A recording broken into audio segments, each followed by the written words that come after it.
Hi friends welcome back to my mini blog समस्त को आज विश्वकर्मा पूजार अनेक अनेक शुभेच्छा।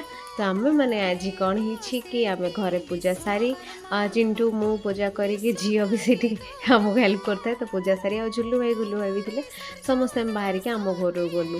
तो बापा आज फोन करते कि समस्ते आज ये खाइब लंच रे आठी पूजा हम बोली। तो आम मैंने समस्ते बाहर की गलु से गला बेले मैं ब्रेकफास्ट मिलू जस्ट तरकारी कर रखा तो मु पूरी टी छाणीदेली आ समस्ते मैंने ब्रेकफास्ट करदेलु करके सब गपसप होते आउ तले सजा सजी भी चलू थाए अपटे मु पूरी छाड़ू थाए आ रिद्धि कथा तो कहले न सर से सब आड़े बुलिकी देखु थाए कौन चलची।